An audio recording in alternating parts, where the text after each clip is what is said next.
El tema que he seleccionado para realizar mi investigación está relacionado con qué tanto se predica a, a Cristo que el apóstol Pablo predicó en sus epístolas paulinas.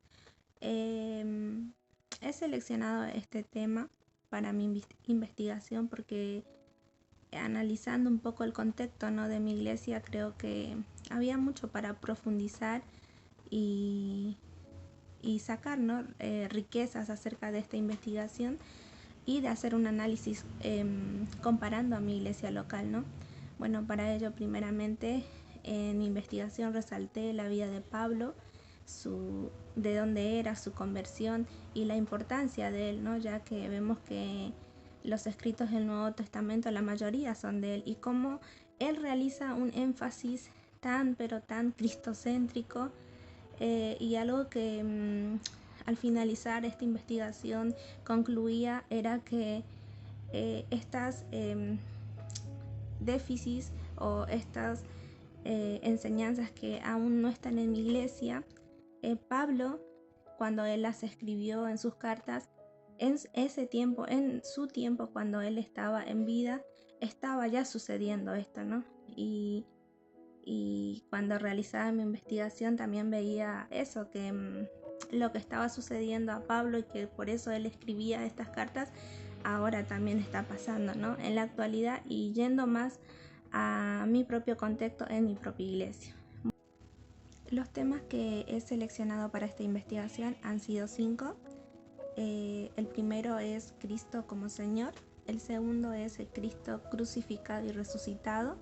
El tercero es la justificación solo por la fe en Jesús.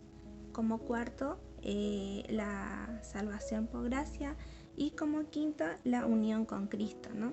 Ahora, las conclusiones a las que he llegado analizando, profundizando acerca de estos temas y comparándolos con mi iglesia local, he llegado a las siguientes conclusiones, ¿no?, en las cuales, por ejemplo, Cristo como Señor es algo que hoy en día en mi iglesia no se está predicando, ¿no?, acerca del señorío que Él tiene sobre sus hijos, sobre los creyentes, sobre todas esas personas que lo han aceptado como su Señor y Salvador, ¿no? Muchos podemos ver cómo solo lo aceptan como Salvador, pero no como Señor, y cómo esta falta de conocimiento después repercute, ¿no?, en la vida cristiana, ya que se toma con total liviandad, ¿no? Y eso es algo que he podido observar en mi iglesia también. Muchas veces el nombre que Dios le dio a Jesús como Señor no lo entendemos, ¿no? Inclusive en nuestras oraciones decimos Señor, Señor, pero muchas veces no estamos siendo conscientes de lo que estamos, cómo nos estamos dirigiendo a Dios, ya que nuestras vidas reflejan todo lo contrario, ¿no? No hay esa autoridad, ese señorío de Cristo sobre nosotros. ¿Y por qué causa? Porque probablemente no es algo que se predica en las iglesias, ¿no?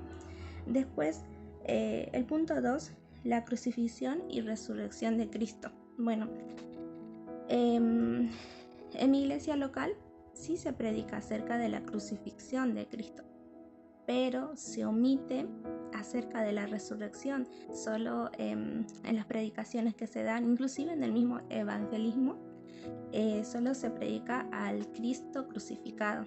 Sin embargo, en esta investigación hemos visto que la crucifixión es el inicio de la salvación, ¿no?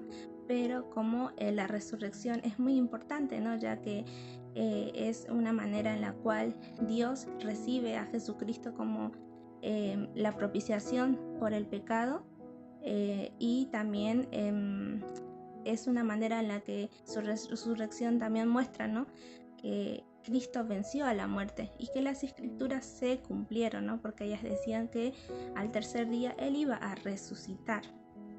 Entonces, estas enseñanzas tienen que ir tomadas de la mano, ¿no? No tenemos que omitir la enseñanza de la resurrección de Cristo. Después, la tercera enseñanza, la justificación solo por la fe en Jesús. Bueno, esta relacionado con la salvación por gracia, sí es algo que se da en el contexto de mi iglesia local. Pero ¿qué pasa? Generalmente está esa inclinación, ¿no?, de aceptar la salvación por fe en Jesucristo. Sin embargo, al pasar el tiempo, es como que el cristiano, el creyente, tiende a menospreciar la cruz, ¿no?, porque intenta, como los gálatas, agregarle algo más y decir, ¿no?, y llegar a esta conclusión: sí, yo creo en Jesús, en que Él dio su vida por mí en la cruz del Calvario. Sin embargo, necesito algo más, agregarle algo más. Y esto lleva muchas veces al legalismo, ¿no?, de ir a la iglesia, leer su palabra para obtener el favor de Dios o mantenerlo, ¿no? Sin embargo, en este análisis llegué a la conclusión, ¿no?, de que en esta investigación, de que si se enseña la justificación por fe y profundamente, ¿no?, y hay un entendimiento, eso va a facilitar a que podamos recibir la salvación por gracia, como un regalo, ¿no?, porque es por fe.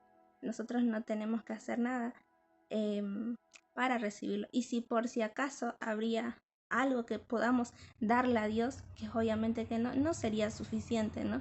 Y ahí Pablo en sus cartas muestra la importancia de Jesús. Y como último punto, la enseñanza de la unión con Cristo es un tema muy importante también en las enseñanzas paulinas, ¿no? Porque al entender este tema, al creyente comprender su unión con Cristo, da a entender de que no solo él disfruta de los beneficios de la justificación estando en él, sino que también de los beneficios de la santificación. Es en Cristo la cual va a permitir que el creyente cambie su vida, transforme su vida y sobre todo le dé esperanza al ser humano, ¿no?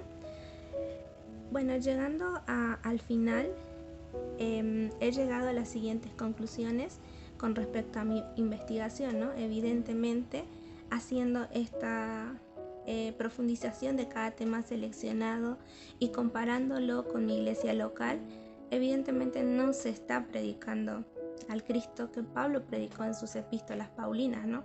O sea, el hecho de que la resurrección no tiene un énfasis que requiere el señorío de Cristo, la unión con Cristo, es lo que probablemente también está llevando a mi contexto local al hecho de que el evangelio, la vida cristiana, se convierta en una carga, ¿no? Y en la cual también eso no permite el crecimiento espiritual. Por eso es importante volver nuevamente a estas enseñanzas que Pablo nos dejó en sus epístolas paulinas. Yo seleccioné solo 5, pero hay muchos temas que hay que seguir investigando, leyendo las cartas paulinas y también llevándolas a mi congregación local.